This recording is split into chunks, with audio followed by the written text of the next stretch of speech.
सारा सार विचार करा उठा उठी,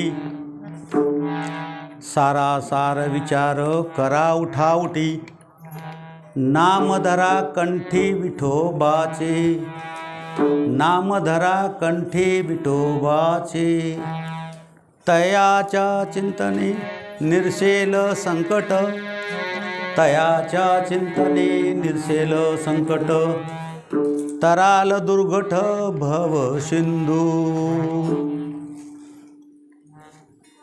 आज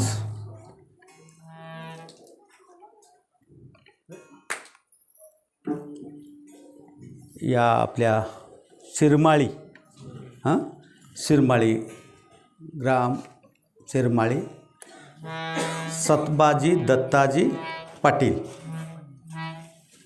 सतबाजी दत्ताजी पाटील, आम्ही अण्णा शिरमाळीचे अण्णा आले असं म्हणत होतो लहानपणी। आम्ही लहान लहान होतो त्यावेळेस येत होते। स्वतःला कवा कवा भाग्य, एक दिवस भाग्याचा दिवस म्हणून कसा केव्हा येईल काही सांगता येत नाही। त्यांचे 5 पुत्र, त्यांच्यापैकी सर्वात लहान पुत्र आमचे गोपालरावजी पाटील आणि त्यांचे वडील बंधू अनिरुद्ध पाटील ना, अनिरुद्ध पाटील। 2 नंबरचे नाव सांगा।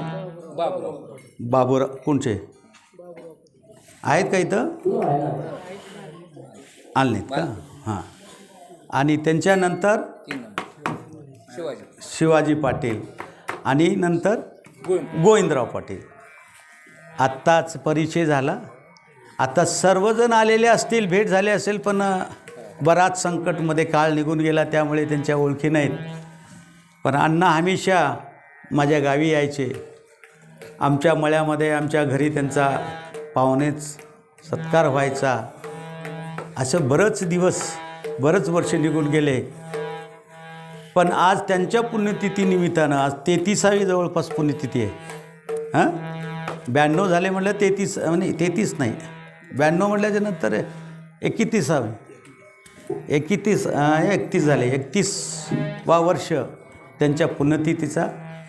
या पुण्यतिथीच्या पावन पर्वावर या घराण्याचं आज एक तिथी म्हणजे पुण्याची तिथी आहे, पुण्य वाटून घेण्याची तिथी आहे बरं का।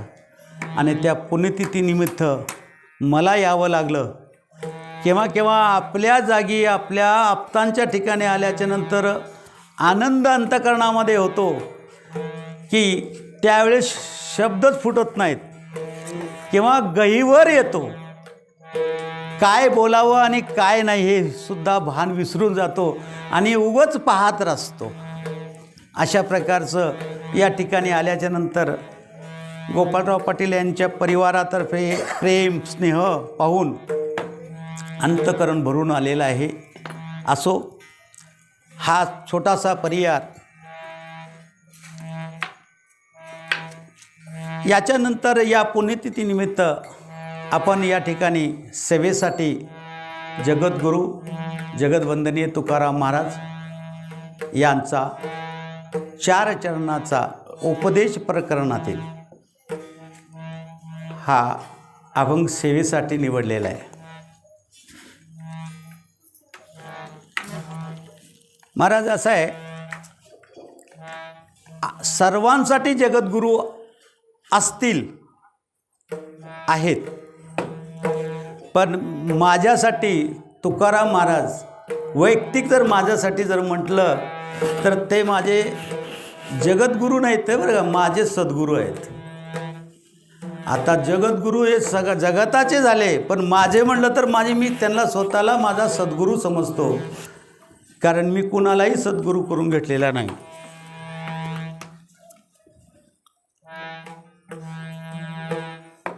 कारण माझं कान त्यांनी आज जवळपास 35 वर्षापूर्वी दिल्लीच्या शहरामध्ये मी ज्यावेळेस कार्याला होतो, कार्य करत होतो, आणि त्यावेळेस बरंच वर्ष महाराजांच्या जीवनावर चिंतन केल्याच्या नंतर ते एकरूपता आली आणि त्या एकरूपतेमधून तद्रूपता आली आणि तद्रूपतेमध्ये येऊन महाराजांना कानात येऊन मला रामकृष्ण हरी हा मंत्र सांगितला. 3.5 तास झोप, 3.5 तासाच्या झोपीमध्ये महाराजांना केलेला उपदेश, त्या उपदेशामध्ये रामकृष्ण हरी याच्यावर महाराजांना मी प्रश्न केला, महाराज तुम्हाला तुमच्या गुरुनं जो उपदेश स्वप्नात केला, रामकृष्ण हरी हा मंत्र दिला, त्यावेळेस तुम्ही त्या महाराजांना तुमच्या गुरुला काय विचारला ते मला काही माहीत नाही, पण मला अधिकार आहे की रामकृष्ण हरी म्हणजे काय, या मंत्राचा अर्थ तरी काय आहे ते तुम्ही मला सांगा. टाकन तुम्ही माझे आता सद्गुरू या रूपानं येऊन मला सांगत आहात. त्यावेळेस 3.5 तासाच्या झोपीमध्ये मध्ये मला माझ्या सद्गुरू तुकाराम महाराजांना दिलेला हा मंत्र, त्याची महती सांगितली. काय म्हणून सांगितली? रामकृष्ण हरी. महाराजांना म्हणले रामकृष्ण हरी हे आत्तापर्यंत कुठल्याही ग्रंथामध्ये, आत्तापर्यंतच्या बरं का, कुठल्याही ग्रंथामध्ये, कुठल्या गाथेमध्ये किंवा कुठल्या पुस्तकामध्ये तुम्हाला हे सापडणार नाही आहे जे मी सांगायला लागलो बरं का. ध्यान देऊन ऐका. आता पुढे नामाचा गजर यूट्यूब, आमचे शिवाजीराव पाटील आमचे फार स्नेही आहेत. मग ते हैदराबाद असो की नागपूर असो की माझ्यासाठी ते धुळे जळगाव असो की बेंगलोर असो किंवा ते कोल्हापूर असो, प्रत्येक ठिकाणी आपल्या प्रेमासाठी येतात बरं का. हे एक त्यांचं उत्तुंग असं आमच्याबद्दलचं प्रेम आहे. म्हणून यूट्यूबवर मी आज जाहीर करतो, पहिली वेळेस तुकाराम महाराजानं मला दिलेला स्वप्नामध्ये उपदेश, गुरुमंत्र रामकृष्ण हरी. राम म्हणजे काय, कृष्ण म्हणजे काय, हरी म्हणजे काय. महाराजांनी मला सांगितले. आता तो 3.5 तासाचा वेळ जर तुम्हाला मी सांगत बसलो तो माझा कीर्तन मग तसंच राहून जाईल. घेतलेला त्यांचा सेवेचा अभंग आहे. त्यासाठी अवघ्या 1 ते 2 मिनिटामध्ये याचा अर्थ तुम्हाला सांगून जातो. राम म्हणजे ब्रह्मदेवापासून ते मुंगीपर्यंत. काय म्हणलं? ब्रह्मदेवापासून ते मुंगीपर्यंत. आता अजून पुढे जाऊन सांगतो. ब्रह्मदेवाच्या पलीकडे जर कुणाला माहीत असेल तर जे अभ्यासक असतील त्यांच्यासाठी, सामान्य जनतेसाठी तर ब्रह्मदेव, आमचा जनिता ब्रह्मदेव, आमचा उत्पत्ती कुठून झाली? ब्रह्मदेवापासून. आता ब्रह्मदेवाची उत्पत्ती कुठून झाली? ते गर्भोदकशाही महाविष्णूपासून. आता त्यांना विचारू तुमची उत्पत्ती कुठून झाली, तर तेच आपल्याची उत्पत्ती सांगतील की माझा त्या कारणोदक जलशाही महाविष्णूच्या रोमातून झाली. आता हे विषय पुढे केव्हा तरी अजून. म्हणून हे जे आहे ना, लांब जाणारी साखळी आहे. मी आपली ब्रह्मदेवापासून तर मुंगीपर्यंत सांगतोय. आता आणखी त्या गर्भोदकशाही महाविष्णूच्या निर्मितीचा जर प्रश्न केला, बाबा तुमचं उपादान कारण काय, त्यांना प्रश्न जर केला तर ते सुद्धा जाऊन सांगतील की माझं उपादान कारण आहे ना या भौतिक जगतामध्ये नसून ते आध्यात्मिक जगतामध्ये आहे. त्या आध्यात्मिक जगताच्या त्या श्रीकृष्ण भगवंताच्या एका रोमाला आदेश केला की तुम्ही जा आणि भौतिक जगताची निर्मिती करा. तुम्हाला आध्यात्मिक जगतामध्ये आता कार्य उरलेलं नाही. भगवंताने एक रोम काढला, रोमाला आदेश केला आणि जा भौतिक जगताची निर्मिती करा. आणि त्या भौतिक जगतामध्ये त्या रोमानं येत असताना भगवंताच्या अनंत शक्ती, अनंत तत्वापैकी मुख्यतः 3 तत्वज्ञाने: सत, चित्त, आनंद. सत, चित्त, आनंद ह्या 3 वस्तू घेऊन आल्या. येत असताना सत आणि चित्त हे सोबत आलं. आनंद नावाचा तो वैकुंठामध्येच राहून गेला. आनंद नावाचा जो तो वैकुंठात राहून गेला. पण त्याची जी आनंदाची जी अंतःकरणामध्ये जी त्यांच्यासोबत होती, त्या रोमाच्या अंतःकरणामध्ये ती सावली मात्र सोबत आली. म्हणून या जगतामध्ये शाश्वत आनंद या भौतिक जगतामध्ये कुणालाही नाही. मग देवाधिक असो की भगवंत असो की भगवान असो की देव असो. आता मी प्रत्येक ठिकाणी भरपूर असं चिंतन असतं, वेळ असतो मला, आणि त्या चिंतनामध्ये देव कुणाला म्हणावं, देतो तो देव, घेत काहीच नाही त्याला देव म्हणावं. थोडंसं देतो आणि बरंच काही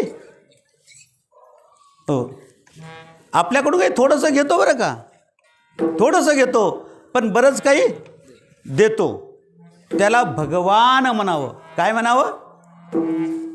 आपल्याकडून काहीच घेत नाही, सर्वस्व देतो तो देव, आणि थोडंसं आपल्याकडून घेतोय आणि बरंच काही आम्हाला देतो तो भगवान. आणि आपल्याकडून काहीच घेत नाही पण सर्वस्व देतो, त्रिकाल अबाधित देतो, याला म्हणावं भगवंत. आता माझ्या उद्देशाकडे आलो. भगवंतानं हे 3 सांगितले: देव, भगवान आणि भगवंत. त्याच रूपानं माझ्या सद्गुरूनं मला स्वप्नामध्ये राम म्हणजे कर्तव्य, राम म्हणजे कर्तव्य, रामानं आपल्या जीवनामध्ये कर्तव्याच्या व्यतिरिक्त काही कार्य केलं आहे का? त्यांच्या जीवनात असे प्रसंग आले, कर्तव्याला सोडून अकर्तव्य मूढ असे कर्म होते, पण करावं लागलं का? केले का? नाही. एकही प्रसंग तुम्हाला मिळणार नाही. आला एक वेळेस प्रसंग असा, आटच अशी होती, पलंगावर जाऊन बसायची होती. मारुतरायानं म्हटलं मला न विचारता, म्हटलं आता तुम्हाला न विचारता मी तुमचा सेवक आहे, मालक माझा एवढा सगळा आहे आणि काय करायचं ते करून घेतील, म्हणून मी तिला होकार दिला आणि ते भगवंताला मंचकावर बसवण्याचा अधिकार त्यांना दिलं होतं, वचन दिलं होतं. आणि पुन्हा हनुमंतराय बुद्धिमंता अमरिष्टम त्यांनी त्या भुंग्यालाही सांगितलं, कारण भुंगे ते अमृत घेऊन येत होते. त्यांना म्हणलं तुम्हाला सगळ्यालाच बंदी करतो, तुम्हाला जे पाहिजे ना ते देतो, पण हे कार्य करा. आणि त्या मंचकाला काय केलं त्यांनी कोरून आणा, आणि तिला सांगितलं जर भगवंत मंचकावर बसल्याच्या नंतर जर तो तुटला मग मात्र कार्यसिद्ध होणार नाही. ते तसंच झालं. एवढा एक प्रसंग आहे, ते कर्तव्याला सोडून करण्याचा प्रयत्न झाला पण तोही सफल झाला नाही. त्यावेळेसच मग तिला सांगितलं की तू द्वापर युगामध्ये वृंदावनामध्ये ये, त्यावेळेस तुला मी ते सर्व सुख देईन, पण पत्नीच्या रूपामध्ये नाही, ते एक भक्ताच्या रूपामध्ये तुला मी देईन. अशा प्रकारचं भक्ताचं रूप पुन्हा द्वापर युगामध्ये तीच राधा भक्तीच्या रूपामध्ये पुन्हा आली आणि भगवंताच्या सोबत भक्तीचं माधुर्य प्रेम. आजकाल आपण फार मोठं काहीतरी विचार करून बोलतो. कुणाला जर विचारलं हे कोण आहे, तो राधाकृष्ण आहेत. हे राधाकृष्ण कोण आहे, तो पती पत्नी आहेत, सहज म्हणतात. फोटो लावलेला आहे पण पती पत्नी म्हणतात. नाही आहे, देव आणि भक्ताचं नातं आहे. राधा आणि कृष्ण हे देव आणि भक्ताचं नातं आहे. तिथं पती पत्नीचा विषयच येत नाही हो. राधा तर एवढी मोठी आहे, भगवंत फार बालक आहेत, तिला मांडीवर घेऊन सजवते, तिच्यासोबत कसा विवाह होईल पण आम्हाला नाही कळत. कृष्णरसायन आम्ही वाचलंच नाही, कृष्णाला आम्ही आमच्यासारख्या लोकांनी त्यांना सांगितलंच नाही लोकांना. म्हणून लोकांकडं राधाकृष्ण म्हणजे पती पत्नी, विठोबा रुक्मिणी म्हटलं की ते पती पत्नी आहेत, असं बाकीचे शिवपार्वती म्हटलं की पती पत्नी आहेत, असा आमचा भास होतो. म्हणून आम्ही राधाकृष्णाला सुद्धा काही लोक आपल्या घरामध्ये फोटो लावतात. किती वर्ष फोटो लावलात? मी बरंच लोकांना विचारलं. बरं आमच्या आजोबापासून आहे हो, आमच्या वडोई लागत होते, आत्ताची नाही तेव्हाची आहे फोटो. मग हे कोण आहे तो? ते नव्हे, ते पती पत्नी आहेत. कारण काय त्याला माहीतच नाही. माधुर्य प्रेम हे सगळं काही हे भगवंतानं कोण रामानं त्रेतायुगामध्ये जे बोललं होतं, कर्तव्याच्या पलीकडं काही करायचं नाही. म्हणून ते ब्रह्मदेवापासून ते पार मुंगीपर्यंत म्हणजे मुंगीलाईच्याही पलीकडं आजकालचे बॅक्टेरिया जे आहे ना, सूक्ष्म रोग येतात, ते रोगांचं कार्य करणारे बॅक्टेरियाला सुद्धा कर्तव्यकर्म आहे. जे डोळ्याला दिसत नाहीत असे सुद्धा आपल्या शरीरामध्ये पेश्या वाढल्या म्हणतो ना, त्यांना सुद्धा कर्तव्यकर्म आहे. त्याच्यापासून तर भगवान ब्रह्मदेवाच्या पलीकडं अनंत म्हणजे प्रणवापर्यंत म्हणजे प्रणव म्हणजे ओंकारापर्यंत हे सर्वांनाच कर्तव्यानं बांधलेलं आहे. आणि त्यालाच म्हणतात राम. हा दशरथी राम नाही, हा दशरथी राम नाही आहे. रामाआधी राम हे नाम, रामाच्या आधी राम हे नाम. राम नंतर आले. दशरथ राजाला कामिष्ठी यज्ञ केल्याच्या नंतर 3 पत्न्याकडून प्रसादातून पुत्रप्राप्ती झाली, पण नाम हे राम हे नाव ठेवण्यात रामकरण हे करण्यात आलं. मग हे राम हा शब्द कुठून आला? तर प्रणवाच्या वेदातून. ज्यावेळेस या ब्रह्मांडामध्ये शब्दाची वाटणी व्हायला गेली, मापाड्या कोण होता? माफ करणारा भगवान कृष्ण का? नाही. भगवान राम का? नाही. मग कोण होतं? ब्रह्मदेव. कोण होतं? शिवजी. तिथं मापाड्या होते. आणि शिवजीनं काय केले? माफ केले. आणि ब्रह्मलोकाला काही शब्द गेले, काही पाताळ लोकाला गेले आणि काही मृत्यू लोकाला आले. उरले ते 2.5 शब्द आणि 1 मात्रा उरली, ते राम. ते म्हणलं आता मी एवढं माफ करून सगळं काही कष्ट करून गेलं, आता ह्याच्या 2.5ला 3ला देता येत नाही. कारण इथं 2.5 आहेत आणि वाटे किती करायचे आहेत? 3 करायचे आहेत. म्हणून त्याने म्हटलं ते मला द्या. आणि ते सर्वांनी म्हटलं ठीक आहे तुम्ही घेऊन जावा. आणि अशा प्रकारे राम हा शब्द कुणाच्या वाट्याला आला? शंकर भगवान. आणि शंकर भगवान ते आपल्या कंठामध्ये धरले. आणि त्याचा काय फायदा झाला ते पुन्हा आपण ऐकू. म्हणून पहिल्या सुरू माझ्या सद्गुरूनं कर्तव्य कर्म्याबद्दल जे सांगितलं, भरपूर काही सांगितलं. कर्तव्य हे राम म्हणजे कर्तव्य. रामानं आपल्या जीवनामध्ये कर्तव्याच्या व्यतिरिक्त काहीही केलं नाही. आणि आपण सुद्धा आपल्या जीवनामध्ये जे करत आहोत ते कर्तव्याच्या व्यतिरिक्त दुसरं आपण काहीच करत नाही. आपला जे करतो ना प्रपंच जो करतो तो कर्तव्यच आहे. आज हा जो पुण्यतिथीचा कार्यक्रम होत आहे, तुम्हाला वाटत असेल की हा परमार्थ करत आहे? नाही आहे. हेच तर लोकांनी चुकी केली आहे की परमार्थ म्हणावं कुणाला आणि प्रपंच कुणाला म्हणावं आणि संसार कुणाला म्हणावं याचेच आम्हाला भान नाही आहे. आम्हालाच कळलं नाही. या व्यासपीठावर थांबून आम्ही सांगतोय. मामा मला सांगा बरं, संसार मग कुणाला म्हणावं? संसार कुणाला म्हणतात? का चाललं आहे? कसं का चाललं आहे? बरं आहे, संसार चांगला चालला आहे. संसार म्हणजे प्रपंचाला संसार म्हणता तुम्ही. हे मरके 2 बैल आणि 2-4 वाकड्या तिकड्या पाया मारणारे रेडकं आणि 1-2-4 शेळ्या, याला आपण संसार म्हणावं. आणि एक गुणवान बायको, ते काय म्हणा तुमचं ऐकते म्हणून आणि एक कसं ती कष्ट करणारा बाप, याला आपण संसार म्हणावं. संसार जन्माला येणे आणि मरणे आणि पुन्हा जन्माला येणे आणि मरणे असा करोड वर्षापासून होत आलेला याला म्हणतात संसार. जन्माला येणे आणि मरणे, कोटी बार जन्माला येणे मरणे, या संसाराचं बंधन करण्यासाठी लागलेला हा संसार. आता जन्माला आलोय, मरणार आहोत, पुन्हा जन्माला येणार आहोत. अहो, जन्माला आलोच म्हणजे मरणार आहोत, आणि मरणार आहोत म्हणजे जन्माला येणारच आहोत. हे काय परमसिद्ध आहे.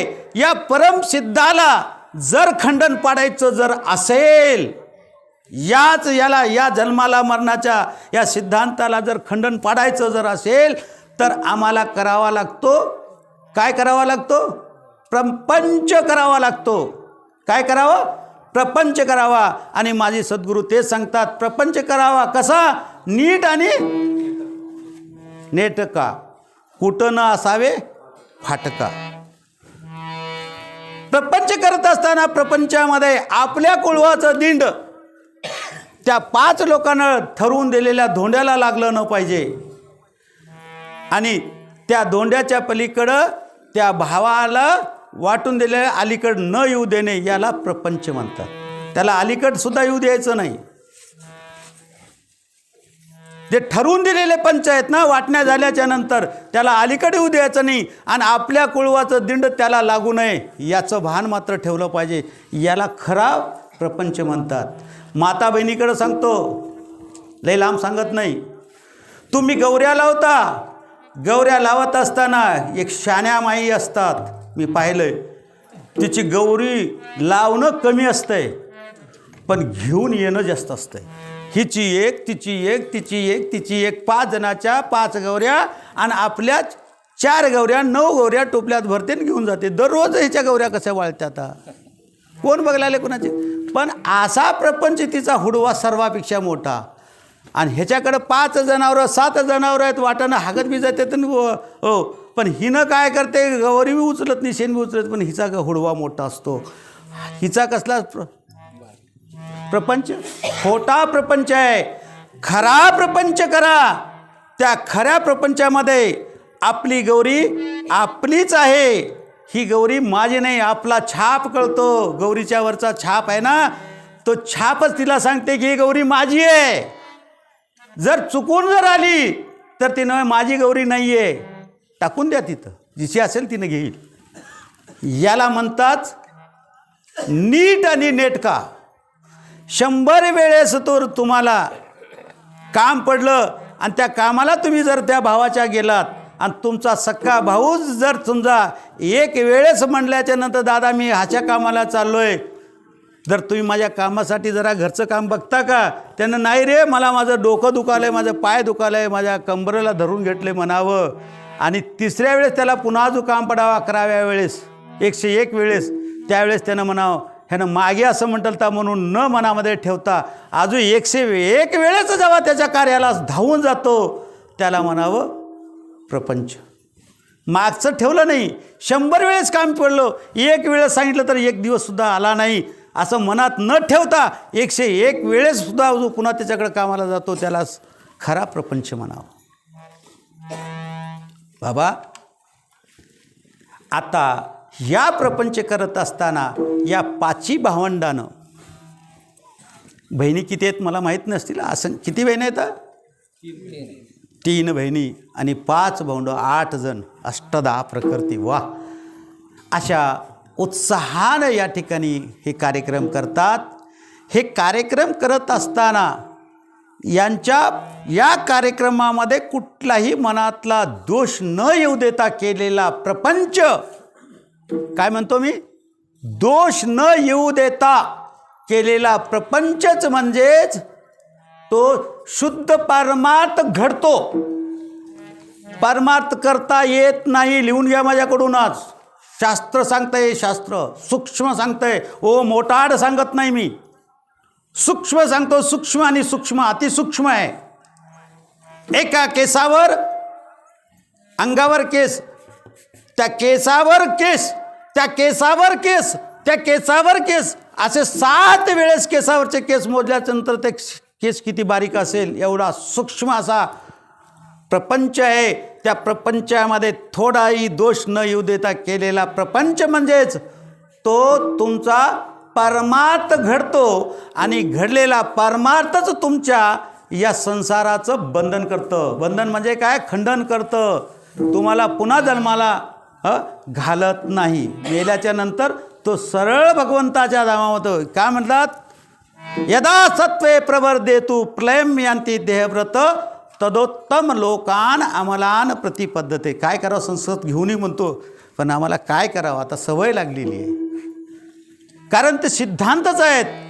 ज्या वेळेस तुझं अंतकरण सात्विक भावनेनं भरून जाईल आणि सात्विक स्वरूपामध्ये ज्यावेळेस तू असा ठेसून भरलेला असेल, त्यावेळेस तुझ्या अंतकरणाचा देहाचा जर देह सोडलास तर त्यावेळेस आहे ना, सात्विक भावनेमध्ये देह सोडल्यामुळे निश्चितपणे मी तुला कुठल्या धामाला?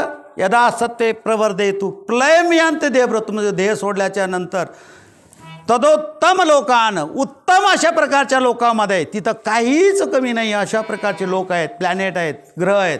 त्या ग्रहामध्ये मी तुझी स्थापना करतो. तिथं तुला कसल्याच प्रकारचं वैकुंठ म्हणता ना, वैकुंठाच्याही पलीकडं. आता कोणी म्हणलं कोणी स्वर्गाच्याही पलीकडं आणि 21 स्वर्गाच्या पलीकडं वैकुंठाच्याही पलीकडचं जे आधिपत्य आहे त्या ठिकाणचं सुख भोगण्यासाठी मी तुला प्रस्थापित करतो. केवळ आणि केवळ कशाच्या बळावर? एवढं सुद्धा. म्हणजे तुम्ही प्रपंच जर चांगला केलात तर प्रपंचामध्ये परमार्थ घडतो. परमार्थ घडला की मग संसाराचं बंधन होतं. आम्ही आलो कशासाठी? याचसाठी आलो. वैकुंठावन भगवान आमचे सद्गुरू महाराज म्हणतात, कशासाठी वैकुंठावन आलो?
आम्ही वैकुंठवासी आलो याची कारण बोलिले जे ऋषी झाडू संताचे आणि त्यांनी जे संतांना सांगितलेलं आहे त्या संतांच्या शब्दावर विश्वास ठेवून आम्ही काय करू? मार्गक्रमण करू आणि जे पडलेले जर कुठलं जर खडे असतील, काटे असतील ते काढून सुखाचा रस्ता करू. अशा प्रकारे ऋषी आम्हाला सांगतात. त्या ऋषी संत सांगतात. ते कोण सांगितलं? ऋषी सांगितले. ऋषीला कोणी सांगितलं? ऋषीला बी कोणी सांगितलं पाहिजे ना. ते कोण कोणाला सांगितलं?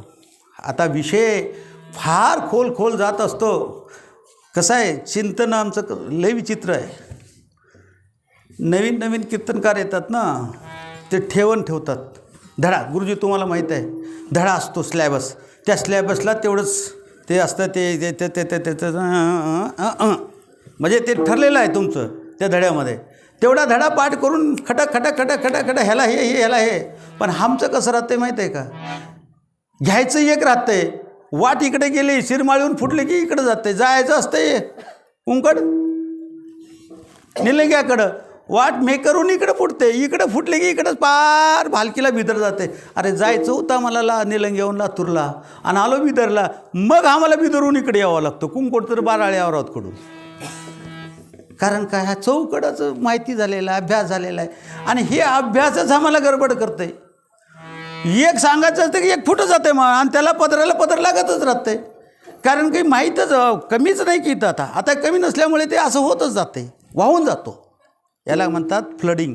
नदी जेव्हा रान पडते ना, मग ते काहीच बघत नाही की वळण कुंकडान काय, एक बार पडली रान की पडलीच पडली, मग पुढे काय काय व्हायला काही बघतच नाही.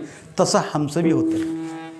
असो, कोशिश माझी अशीच असते की होता होईल तेवढं आपल्या आपल्या अभंगाकडे येणं आणि जाणं. आम्ही याच कारणासाठी वैकुंठाहून आलो. म्हणून तुम्ही जे आला तिथं, जन्म कुठं महाराष्ट्रात झाला, ते सर्व सोडून देऊन पुन्हा इथं दिल्लीला आला. मग दिल्लीत येऊन काय करणार आहात? पैसे. मायबापाला इच्छा काय होती? शिक्षण शिकवलं आहे, मोठं केलं आहे, आता पैसे कमवईल आणि मला आणून देईल. तेही आणून दिलं. वयाच्या 42पर्यंत दिलं की अजून किती द्यायचं? 18पासून ते 42पर्यंत पैसे वडिलाला दिले, जे होती त्या नोकरीप्रमाणे. मग वयाच्या 42च्या नंतर ज्या वेळेस ही नोकरीचा त्याग केला, नोकरीचा राजीनामा दिला आणि सद्गुरू तुकाराम महाराजांना उपदेश केल्याच्या 1.5 वर्षाच्या आत त्याच वेळी त्यावेळेस संकल्प केला की आता मला दिल्ली सोडायचं आहे आणि गावाकडे आईवडिलाची सेवा करायचं आहे आणि पंढरपूरची वारी घेऊन चालत जायचं आहे. आणि आपल्या गळ्यातली टाई काढून टाकली आणि डोसक्यावर पटका बांधला. तेव्हापासूनचा पटका आत्तापर्यंत कायमस्वरूपी आहे. मी कुठं कीर्तनकाराला कीर्तन करण्यासाठी येतानाच नाही, मी कुठंही जावं, देवणीत जावं, बाजारात जावं, माझा पटका हमेशा राहतो. माझा हा ड्रेस कधीही माझा दुसरीकडे राहत नाही. म्हणजेच ते घेतलं ते व्रत घेतलं. काय बरं, जरा थोडंसं पटका बांधणं गेलं तर टोपी घातलं तर काय होतं, वयामध्येच कमी वाढतं की दुसरं काय वाटणार आहे. कोणतरी पोरगी जाताना कोणतरी बाई म्हणते बाबा द्या की जागा, अरे बाबा कोणतरी मला त्याचा फायदा बी उलटा बी फायदा होतो. बाबा म्हणते, आजी बाबा म्हणते, काय फरक पडते? आपण वयमान झालं, दाढी पांढरे झालेत, जागा उठून देते. बाबा बसलेत, अगं तू उठले, उठ गई, बाबाला दे, मान सन्मान मिळतो. मग एवढं सोडून टोपी का घालायची? कीर्तनातच पटका घालायचा आणि पुन्हा नंतर सोडून द्यायचं. मला काही कळत नाही काय कीर्तनामध्ये टोपी घातलं जमते का नाही? का जमणार नाही? तुकाराम महाराज येतील का भांडा ऐकू राहिला, ए का तू कीर्तनाच्या जागेवर येऊन टोपी घातला सोडून? नाही, प्रथा आहे, प्रथा आहे. मग प्रथा ती तशीच पाळा ना. तुम्ही कीर्तनकार म्हणून आहात, मग तुम्ही शेवटपर्यंत तुम्ही तेच करा. जाऊ द्या, तो त्यांचा प्रश्न आहे, मला ते म्हणायचं नाही आहे. जे आमचे संत सांगितले, जे वाङ्मय संताला ऋषी सांगितले, ऋषीला जे प्रणवावदेषु, प्रणव म्हणजे या ब्रह्मांडाचा, या ब्रह्मांडाचा कोणत्या ब्रह्मांडाचा? 4 तोंडाचा ब्रह्मदेव या ब्रह्मांडामध्ये राहतो. त्या ब्रह्मांडाचं बोलायला लागलो. असे कोटी कोटी ब्रह्मांड आहेत. किती कोटी कोटी ब्रह्मांड जयाच्या उदरी, ज्याच्या उदरामध्ये आहेत तो भगवान कुठं आहे? या भौतिक सागरामध्ये जो कारण सागर आहे, या सर्व अनंत ब्रह्मांडाचा आनंद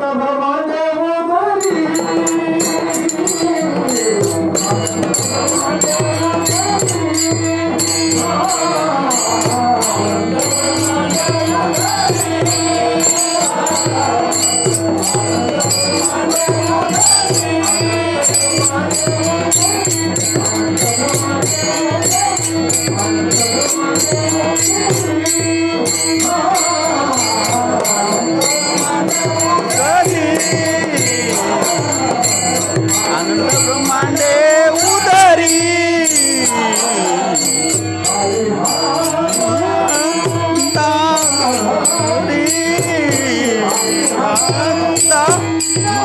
मारी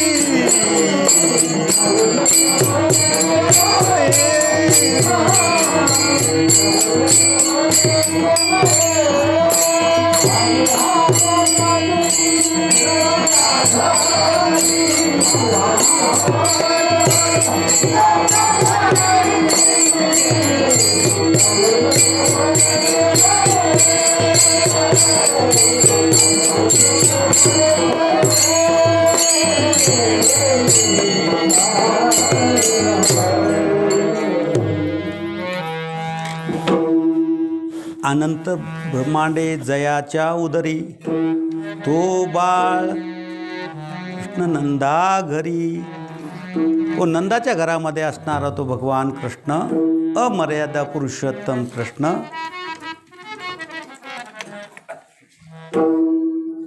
या भगवान कृष्णाला, आता मी भगवान कृष्ण म्हणतो बरं का, तुम्हाला मी पहिलं सांगितलं भगवान कृष्ण, भगवान.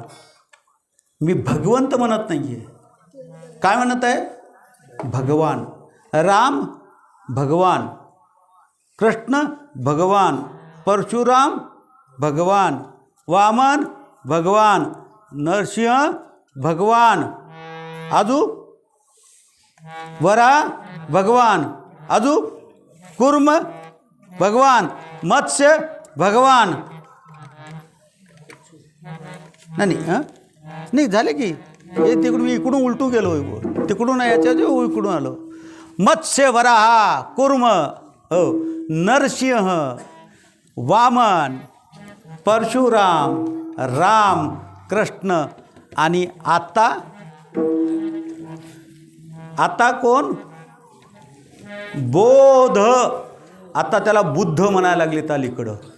ऐकून घ्या, मी एका ठिकाणी ऐकलं की महाराजाचा बुद्ध अवतार. बुद्ध, अहो गौतम बुद्ध, हो गौतम बुद्ध हा 24 अवतारापैकी येतो. लक्षात द्या, 24 अवतारापैकी गौतम बुद्ध येतो. आणि आमचा भगवान परमात्मा, ज्याला परब्रह्म परमेश्वर, ते हे समचिरण साजिरे विठेवरी, पहा भीमातेरी विठ्ठल उभा. काय म्हणलात? आनंद अद्वय नित्य निरामय, जे का निजदेह योगी यांचे, ते हे, ते म्हणजे ते वैकुंठातले, ते हे समचरण साजिरे विठेवरी, पहा भीमातेरी विठ्ठल उभा, पुराणाशी वाढ श्रुती नेनती पार. ते झाले साकार पुंडलिका, तुका म्हणे जाते सनकादिक ध्यात, ते अमुचे कुळदैवत पांडुरंग. अशा प्रकारचा अभंगातून महाराजांना सांगितलंय. ते हे चरण म्हणजे ते चरण आणि हे चरण सम आहेत, एक सारखे आहेत. ते मी वैकुंठात पाहिले, ते मी कुठं पाहिले?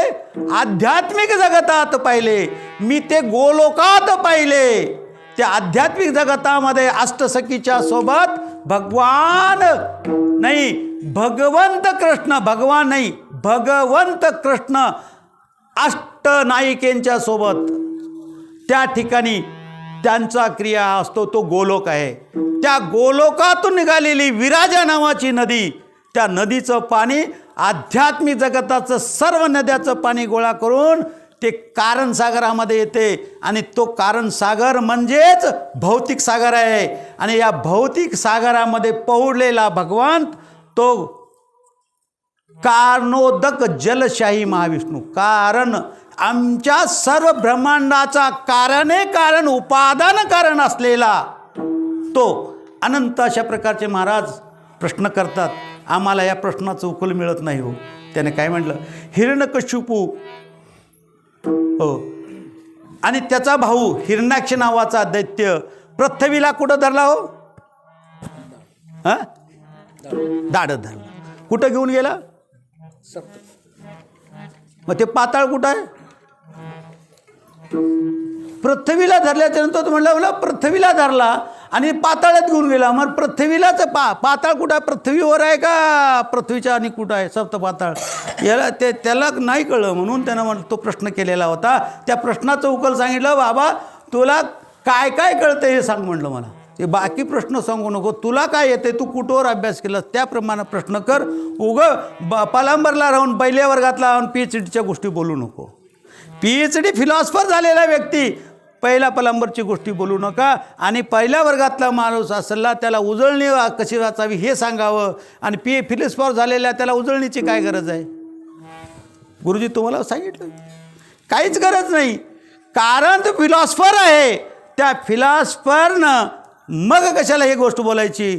कारण हिरण्याक्ष नावाच्या दैत्यानं ह्या पृथ्वीला दाढत धरलं. आणि आमच्या म्हणजे दक्षिण भागामध्ये ह्या आकाशामध्ये, आता आकाशाचे मठाकाश हो, हे आकाश हे काढलं की हे आकाशाच्या आगात अनंत आकाशामध्ये जातं. आणि अंतकाश महद आकाशात जातो. महद आकाशातून मग ते चिद्रूप इदम याच्यामध्ये जातं. अशा प्रकारे आकाशाचे प्रकार मोठे मोठे आहेत.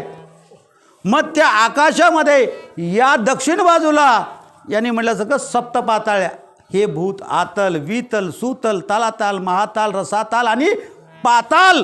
त्या पाताळामध्ये निघालेला सूर्याचा किरण 500 वर्षाच्या नंतर पोहोचतो. सूर्य आता या गतीनं, सूर्याच्या प्रकाशाच्या गतीनं 1 सेकंदाला 86 लक्ष किलोमीटर हो वेगानं पळणारा प्रकाशाला 500 वर्ष लागतील. तेव्हा काहीतरी पाताळ लोकांमध्ये जाता येईल. अशा पाताळामध्ये नेऊन त्या पृथ्वीला नेऊन ठेवायला लागला. तिथून भगवंताला कल्पना आली, अरे ह्याच धर्तीवर तर माझा मानव आहे. आणि या मानव देह म्हणून असलेल्या धरतीचं काय होईल म्हणून तिथून त्यांनी त्या धरतीला घेऊन आले. आणि वराह अवतार निर्माण झाला. आणि त्या वराह अवतारामधून त्यांनी त्या आपल्या झाडं घेऊन आले. आणि पृथ्वी जिथं होती तिथंच त्याच ठिकाणी पुन्हा प्रस्थापित करून पुन्हा तीच गती दिली. म्हणून आईकडं दिवस रात्र होतात. काही ठिकाणी 15 दिवसाचा रात्र आहे, काही 15 दिवसाची. इथलं वातावरण चंद्रावर नाही, चंद्राचं वातावरण इथं नाही, इथलं वातावरण ग्रहावर बृहस्पतीवर नाही, या बृहस्पतीचं वातावरण शनीवर नाही, शनीचं शुक्रावर नाही, शुक्राचं बुधावर नाही, बुधाचं मंगळावर नाही, मंगळाचं पृथ्वीवर नाही. आणि नाही तर नाही याच्याही पलीकडं गॅलेक्सीमध्ये नाही. आम्ही कुठं आहो हेच पता नाही. आजच्या ब्रह्मांडाला गुरुजी मला एक आनंद वाटला हो. मी आश्चर्यभरा आकाश आहे ना 1986ला लिहिलं होतं. 1986ला आश्चर्यभरा आकाश हे पुस्तक लिहिलं. 1986 ते आज 1923 म्हणजे किती वर्ष झाले? 20 20 आणि 30 36 आणि 3 39 39 वर्षापूर्वी जे लिहिलेलं तत्वज्ञान आहे आश्चर्यभरा आकाश हे पुस्तक लिहिलं आहे. त्याचं 2 महिन्यापूर्वी नासानं टिपलेलं चित्र सांगतंय की जे मी तेव्हा लिहिलेलं आहे. तुम्ही घरी या, तुम्हाला केव्हा तरी दाखवतो आश्चर्यभरा आकाश. त्याच्यामध्ये जे मी लिहिले ना ते नासा आत्ता सांगायला लागले की असं ह्या गॅलेक्सीमध्ये अशा प्रकारचं तो कोणचा आहे? गर्भोदकशाही महाविष्णू आहे. आणि त्याच्या रोमातून ब्रह्मांड निर्माण व्हायला आहेत. किती ब्रह्मांडच नवं, गॅलेक्सी निर्माण व्हायला लागलेत. एका गॅलेक्सीमध्ये कोटी हो काय आहेत, कोटी प्लॅनेट्स आहेत. आणि त्या एकेका प्लॅनेटमध्ये किती उपग्रह आहेत. या बुद्धीचा काय होतो? बुद्धी एक काम करायचं सोडून देते. त्यावेळेस आश्चर्यवत पश्यती कशी. गीतेमध्ये सांगतात भगवंत अर्जुनाला प्रश्न करायला, अर्जुनाला म्हणतात अर्जुना उगाच प्रश्न करू नको, तुला मी ते ज्ञान इदम ज्ञान उपाशिते मम सादर मागता सर्गे नोपजायन ते प्लन वेथंतीच. तुला हे देह सोडून जाताना त्रास होणार नाही. आणि या पृथ्वीचा किंवा या ब्रह्मांडाच्या या सृष्टीचा निर्माण होताना तुला हर्ष होणार नाही. हर्ष आणि दुःखाच्या पलीकडे जाण्यासाठी ते ज्ञान तुला दे. इदम ज्ञान उपाशिते मम सादर मागता सर्गेन उपजायन्ते प्लन व्यथंतीच. तुला कुठलंच काही होणार नाही, ते ज्ञान देणार आहे. तू पुन्हा ते ऐक, ते ध्यान देऊन ऐक. असं म्हणल्याच्या नंतर काय सांगू लागलेत म्हणले, या ब्रह्मांडाचा निर्मिती कशी होते आणि आनंद ब्रह्मांडाची निर्मिती कशी होते, तर हे सर्व सै सांगत असताना त्यांचा सिक्वेन्स होतो या या या ब्रह्मांडाचा आणि आनंद ब्रह्मांडाचा, ज्याच्या तो उपादान कारण आहे त्याचाही जन्म त्यांनी सांगितलं त्या रोमापासून. त्यांना विचारलं आध्यात्मिक जगतातल्या भगवंताला, काय म्हणून विचारलं, भगवंता हे सगळं ऐश्वर्य, हे सगळं काही तुमच्या आत आहे, तुमच्या आज्ञेमध्ये आहे, तुमचा रोम जवा एका जगताचा जगत किती दोन, एक आध्यात्मिक जगत आणि एक भौतिक जगत. भौतिक जगतामध्ये आध्यात्मिक जगत आणि भौतिक जगताची व्याख्या करून जातो गुरुजी. तळ्याच्या कडावर तुम्ही थांबलात किंवा विहिरीच्या पातावर ठेवलात किंवा रांजणाच्या वर थांबलात. रांजणात आपली प्रतिमा दिसते, म्हणजे का आपण रांजणातले खरे का वरचे खरे? हां, वरचा खरा. रांजणातलं दिसलेल्या पर्वतावर किंवा विहिरीमध्ये दिसणारं प्रतिरूप आहे, त्याच्यावरही खडा टाकला तर ते नाहीसं होतं, पुन्हा ढवळणं बंद झाल्यावर पुन्हा दिसतं. तसं आध्यात्मिक जगत हे वर आहे, त्याच्यापासून निर्माण झालेलं भौतिक जगत आहे. त्या भौतिक जगतामध्ये आमचं रूप केव्हा दिसतं केव्हा नाहीसं होतं. पाणीच आहे समुद्रामध्ये, वाऱ्याच्या साह्यानं किंवा भूकंपाच्या धक्क्यानं लाटा निर्माण होतात. पाणी कुठलं? समुद्रातच, पण लाटा समुद्रातच निर्माण होतात निर्माण तिथंच आणि जातात तिथंच. तशा प्रकारे आम्ही जन्माला येतो, मरतो, जन्माला येतो आणि मरतो. हा लागलेला आमचा संसार आम्हाला प्रपंच साधनेतून नीट आणि नेटका केला की मग मात्र आम्हाला या जन्ममरणाच्या बंधनातून मुक्ती होते. मग ती मुक्ती जाण्यासाठी जागा कुठं आहे तुम्हाला? तर सांगतात गीतेमध्ये, तू चिंता करू नको. न तदभासे ते सूर्यो न शशांको न पावका यद गत्वा निवर्तते तद्धाम परमम. माझ्या धामाला एक वार का प्राप्ती झाली की मग तुला पुन्हा वापसी नाही. कोणतं धाम? तिथं सूर्य नाही, तिथं चंद्र नाही, तिथं कुठलं कडाडाडा करून वीज प्राप्त होत नाही, तिथं कुठला प्रकाशित स्वयंप्रकाशित असं माझं धाम आहे. आणि त्या धामामध्ये एव्हा तुला नेऊन ठेवलो की मग अनंत कोटी कोटी चिरकाळापर्यंत, अनंत काळ त्याला चिरकाळ म्हणतात, चिरकाळापर्यंत ते सुख तुला भोगावं लागेल. आणि ज्या वेळेस तुझी इच्छा केव्हा तुझा इच्छा होईल त्यावेळेस तुला ते स्वातंत्र्य, माझं स्वातंत्र्य का नाही, माझं स्वातंत्र्य ते तुला देईन, ते तुला दिलंय. कारण भगवंतानं आम्हाला येताना दोन गोष्टी दिल्यात बरं का, आणि सर्वाला दिलेत. मग ते कुण्याही प्लॅनेटमध्ये रासो, कुण्याही जगतामध्ये रासो किंवा 21 नरकामध्ये सुद्धा असो, सर्वांना एक काळ येतो. त्या चिरकाळाच्या नंतर का स्फुरणा नावाची आणि एक स्वातंत्र्य नावाचा, हे दोन तत्व मात्र आम्हाला भगवंतानं कायमस्वरूपी दिलेले आहेत. स्फुरण आणि स्वातंत्र्य. आता बाबा क्रियमान, संचित आणि प्रालब्धाचा विषय त्यांच्या शेवटला पाहिल्याच्या नंतर आहे ना, शेवटला त्यांच्यानंतर मी आता त्या ह्याच्यामध्ये जात नाही. पंचदशी आणि त्या प्रकरणामध्ये तो वेदांताचा भाग आहे, त्याच्यामध्ये स्वातंत्र्य आणि स्फुरणा, हे जीवाला स्फुरणा जे मिळते ते भगवंतानं दिलेली देण आहे आणि स्वातंत्र्य हे आम्हाला दिलेलं भगवंताचं देण आहे. म्हणून तुला त्या लोकातून ज्यावेळेस तुझं हे स्वातंत्र्य इच्छा होईल भोगल्याच्या नंतर, मला पुन्हा पृथ्वी लोकावर जाऊन कुणाची सेवा करायची आहे? या जगताची. जे मला प्राप्त झालं, मला जे प्राप्त झालं, जी पदवी मला प्राप्त झाली, ते या बुडतं हे जग. हे कोण आहे? हे जग जे आहे या जड जीवाचा उद्धार करण्यासाठी अवतार तुम्हा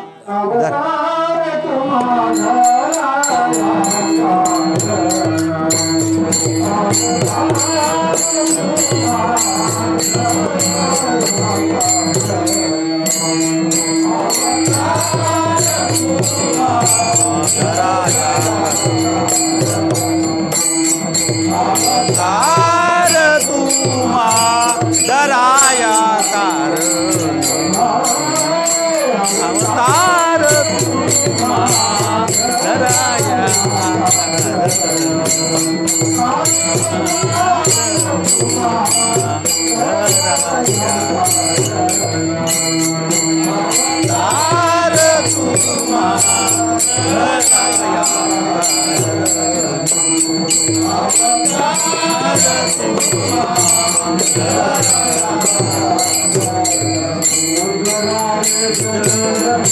जीवा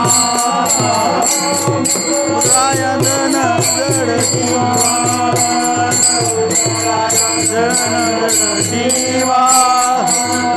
उदराया जन जड जीवा जीवा उदराया जन जड जीवा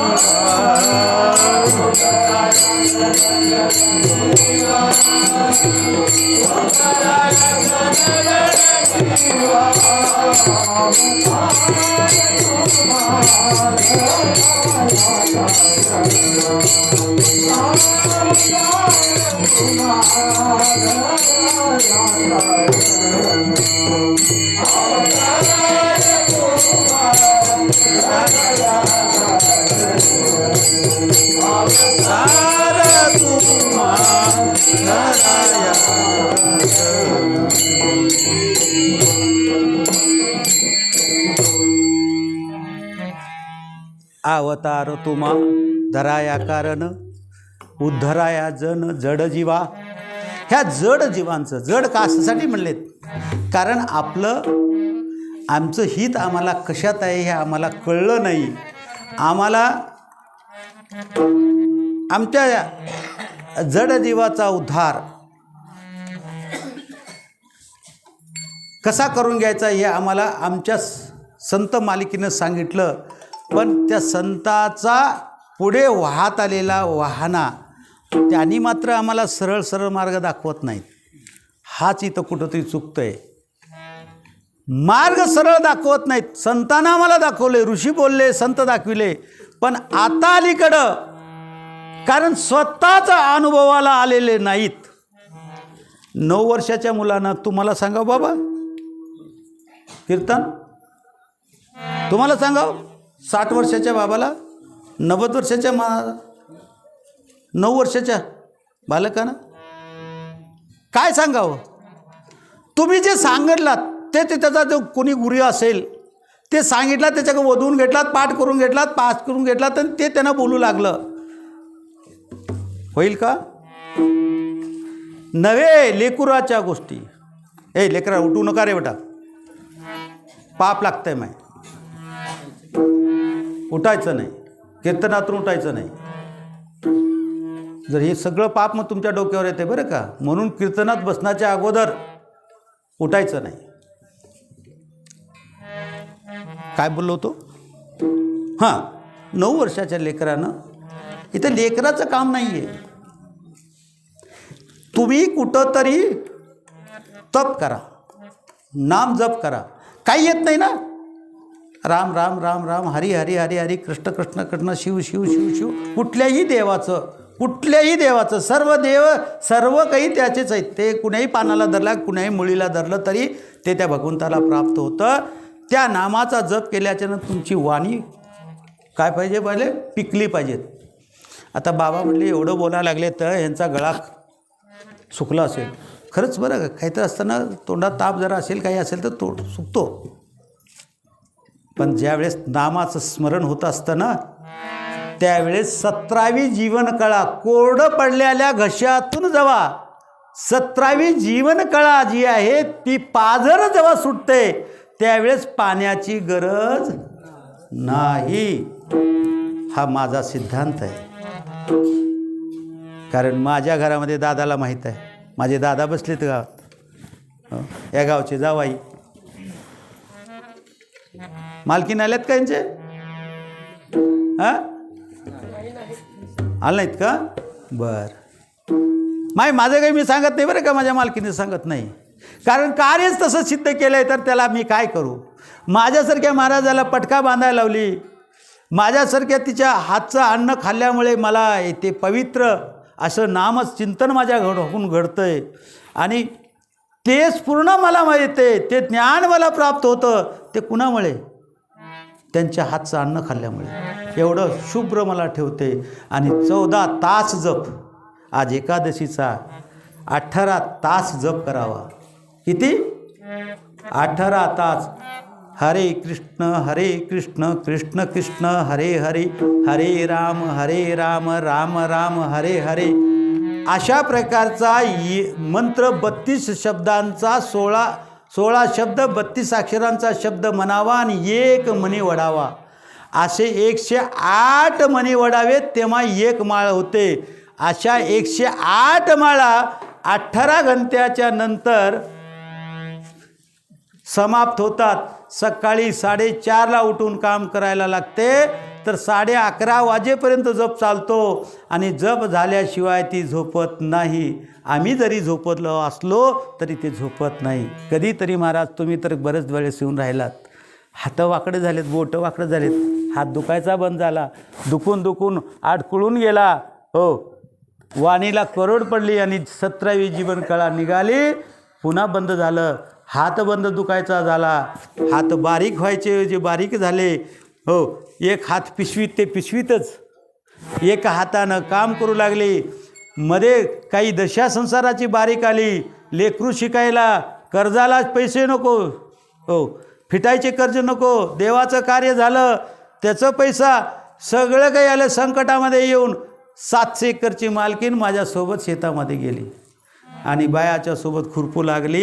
एका हातात नामाचा जप आहे आणि एका हातानं खुरपू लागले, डाव्या हातानं खुरपू लागले, उजव्या हाताची डाबकरीन झाली. ते सेवा आहे, ते भगवंताची सेवा. म्हणून ही जे काही स्फुरत झालं मायबापाच्या पुण्यानं आणि मालकिनीच्या हातचं अन्न खाल्ल्यामुळे.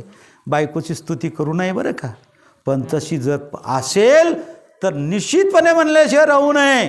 हे मी बोलत नाही आहे, माझ्या गावचे प्रत्येक जण म्हणतात. हवे तुम्ही काय हो महाराज, तुमच्यापेक्षा आमची मामीच नाही, पाटलाचे पोरं म्हणतात. खरं आहे महाराज, सगळ्या डॉक्टरनं सांगावं लातूरच्या, तुमचा मुलगा 3 घंट्याशिवाय वाचणार नाही, ह्याला घरला घेऊन जा. श्वासनं सांगितलं, ते कुठला एक दुसरा डॉक्टर का तळ्याच्या कडेला बघा, त्यानंही सांगितलं, तिन्ही डॉक्टरनं सांगितलं या लेकरला घेऊन जावा, तो वाचणार नाही, कुठंही येऊन गेलं तर होणार नाही. त्याच्या आजीनं म्हटली, महाराजीन एक काम करा, माय तुमच्या माळाचं पाणी द्या हो लेकरला. आणि ते माळाचं पाणी दिलं. पाणी दिल्याच्या नंतर त्या लेकराला उकाल पडला, जावा मामी तुमचं लेकरू कल्याण होईल, तुमच्या लेकराला काही होणार नाही. तेवढंच म्हणली आणि त्या लेकरावर डोसक्यावरून हात फिरवला आणि हातात घेऊन ते हॉस्पिटलमधून बाहेर आली आणि रिक्षामध्ये बसवला आणि डोसक्यावर हात फिरवलं. ते पाणी पाजवलं. ते लेकरू हैदराबादला गेलं. हैदराबादला गेल्यावर 5:30 वाजता तिथून सांगितले की हैदराबादला लोटस ह्याच्यामध्ये गेलो आहे, आता बरं आहे. तिथून पुन्हा मग निलोफरमध्ये गेले. 7 दिवस राहिलं. 7 दिवसामध्ये पुन्हा एका व्यक्तीनं सांगितलं की असं भगवंताचा दावा केलो आणि ते झालं असं म्हणले. पुन्हा लेकराची तब्येत पुन्हा खराब. पुन्हा बापांना फोन केला, महाराज तुम्ही दिलेल्या पाण्याचा प्रवास झाला की तिथं जाऊन पोचलं, पण काय झालं की कोणीतरी असं म्हटल्यामुळे आहे ना, असं वाटते ना, जे तुम्ही कार्य केलं नाही आणि तुम्ही म्हटला की मी केल्यामुळे असं वाटलं, ते भगवंताला म्हणायचं नाही. पुन्हा तब्येत खराब झाली. एवढी खराब झाली, मग आम्ही दोघांनी आज दिवसभर केलेल्या नामाचं पाणी संकल्प आम्ही सोडला. कुठं? लातूरमध्ये सोडलं. आणि ते पाणी पोचलं कुठं? हैदराबादमध्ये. 100 मुलापैकी फक्त 7 ते 8 ते 10% लेकरं जगतात त्या इलाजामध्ये. शॉक देतात, असं शॉक देतात लेकराला. त्या शॉकमधून एवढा मोठा 3 झटक्यातून ते लेकरू वाचलं. आज आहे ना बाळू पाटलाचं पोरगं किती वर्षाचं आहे दादा? 5-7 वर्षाचं तर आहे. 7 वर्षाचं दष्टपुष्ट लेकरू आहे. हे कुणामुळे? फक्त आणि फक्त त्या भगवंताच्या नावामुळे. आम्ही फक्त काय आहोत माहिती आहे का? आम्ही त्याचे साधक आहोत. हो, आम्ही त्यांचे साधक आहोत. आमच्यात काही बी नाही. आमच्याकडं काय जादू नाही ना, टोना नाही ना, कुठलं काहीच नाही आहे. सरळ उघड मंत्र आहे. हो, उघडा मंत्र आहे. फक्त भगवंताच्या नामाचा गजर आम्ही करतो. रात्रंदिवस आम्ही त्याला भजतो.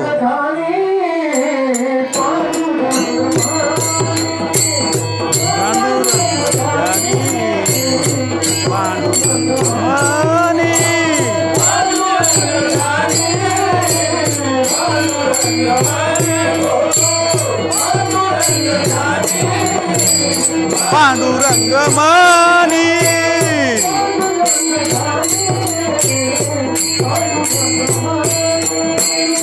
पांडुरंग जानी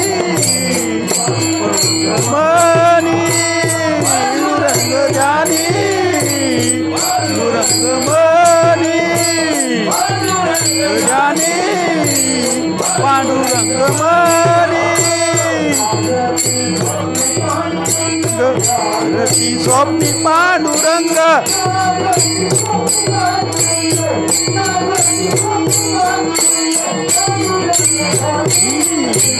पांडुरंग मनी जानी पांडुरंग मनी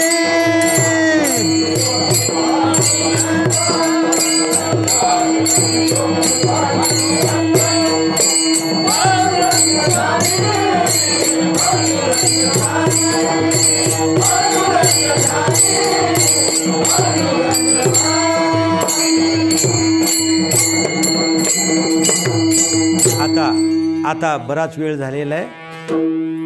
तुम्ही म्हणला कीर्तनाकडे प्रबंध काय येत नाहीत, अभंग तर बाजूलाच राहिला आहे. मला कळतंय महाराज, तुमचे महाराज कुठं भटकून तर गेले नाहीत, कुठं चाललं नाही. पांडुरंग ध्यानी पांडुरंग मनी जागृती स्वप्नी पांडुरंग. किती ज्याच्या चिंतनामध्ये स्वप्नी जागृती म्हणजे चेवी असताना, स्वप्नामध्ये झोपल्यावर सुसुप्ती अवस्था, जागृती सुसुप्ती आणि स्वप्नी. आता जागृती स्वप्नी सुसुप्ती गाढ निद्रेमध्ये. आता त्याच्या पुढची अवस्था, अजून त्याच्या पुढची अवस्था जागृती अवस्था, स्वप्न अवस्था आणि सुसुप्ती अवस्था. त्याच्या पुढची तुर्या, तुर्याच्या पुढे उन्मनी, उन्मनीच्या पुढे उन्मनीच्या पुढे सहजता, सहजता सहजगामी. काकड्याचा अभंग आहे, जाऊ द्या, विषय जायचं नाही आम्हाला, कीर्तकडे जायचं. म्हणून ही 6 अवस्था सहजता ज्यावेळेस आमच्या जीवनामध्ये येते, त्यावेळेस जे नाही ते कर्म भगवंत आपल्याकडून करून घेतो. हेच जगाला चमत्कार वाटतात. ते चमत्कार नाहीत, संताची ती अवस्था जागृती स्वप्नी सुसुप्ती तुर्या आणि उन्मनी, उन्मनीच्या पुढची सहजता अवस्था ज्यावेळेस येते, त्या सहजतेला प्राप्त झाल्याच्या नंतर भगवंत ते स्वरूप माझं नाही का, ते चालतं बोलतं माझं स्वरूप आहे असा म्हणणारा भगवंत त्या ठिकाणी त्याच्याकडून ते कार्य करून घेत असतो. म्हणून या ठिकाणी भगवंत आणि हे भगवंताने केलेलं कार्य हे आपल्या संताकडून करून घेतात. म्हणून संत काय करतात, त्या अभंगाच्या चरणामध्ये म्हणतात. काय म्हणतात पहिल्या चरणामध्ये,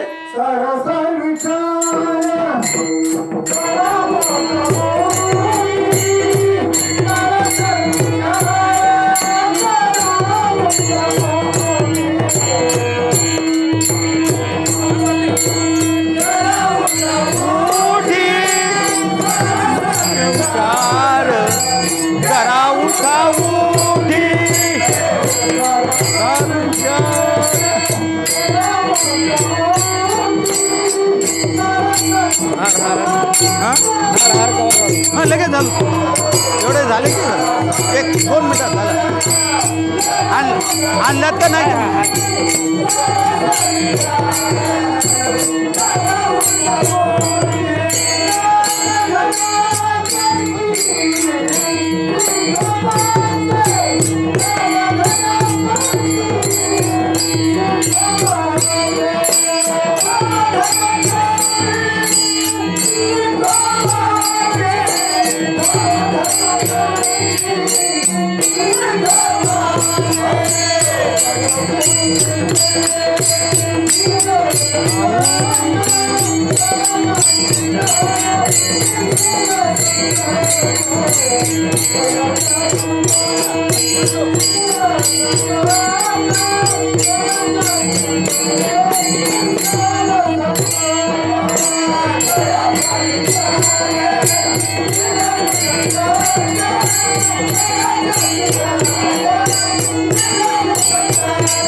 तुकाराम महाराज या ठिकाणी काय सांगतात आपणाला या पहिल्या चरणामध्ये, ज्याची अवस्था जागृती, स्वप्नी, सुसुप्ती, तुर्या, उन्मनी आणि सहजता अशा प्रकारची अवस्था झाली की त्याचं ते बोलतं चालतं